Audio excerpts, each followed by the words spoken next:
All right, sleepy, creepy, crazy Uncle Joe Biden, well, his biggest opponent right now continues to be himself, as the so-called Democratic frontrunner still making gaffe after gaffe after gaffe, blunder after blunder. It's getting worse by the day. If I'm Donald Trump, I'm thinking maybe I want this guy to get the nomination, because during a recent campaign event, well, Uncle Joe apparently didn't even remember what years he was the vice president. He's talking about the tragedy in Parkland, Florida in 2018. The shooting, which occurred a year after he left office. This is what he said about it. I watched what happened when the kids from Parkland marched up to, and I met with them, and then they went off to up on the hill when I was vice president. They went off the hill to go into those neighborhoods. All those congressmen were like, no, I'm not here. I'm not here. Don't tell them I'm around. They're afraid of it.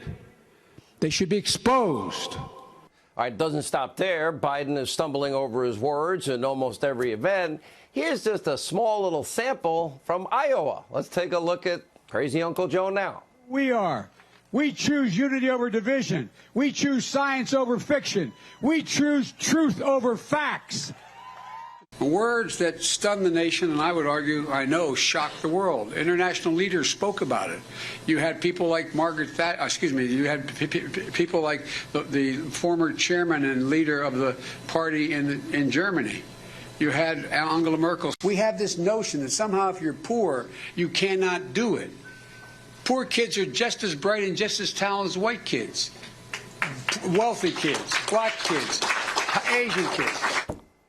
Poor kids are just as bright as white kids, and he wasn't vice president during the Parkland shooting, and he said we choose truth over facts, and Prime Minister Thatcher's been gone a long time. And then we tell you this would happen, that Biden would be spinning in a million directions, unable to stay on message. His team is running scared. They don't know what to do at this point, and putting his campaign in nonstop damage control. He did once say, too, you can't work in a Dunkin' Donuts and 7-Eleven unless you have a slight Indian accent. And then he said about Barack Obama, he's clean and articulate. This is the first African-American. This is storybook, man. And, of course, he wants to take Donald Trump behind the school. Biden can't run on the Obama-Biden failed record either, because not only is that a record of failure, let's see, 13 million more Americans on food stamps, 8 million more in poverty, lowest labor participation since the 70s, worst recovery since the 40s. Donald Trump, the best employment situation since 1969. I know, I was 8 years old. The Mets won the World Series. I can tell you the whole lineup. Not only that, record low unemployment, African Americans, Hispanic Americans, Asian Americans, women in the workplace, and youth unemployment.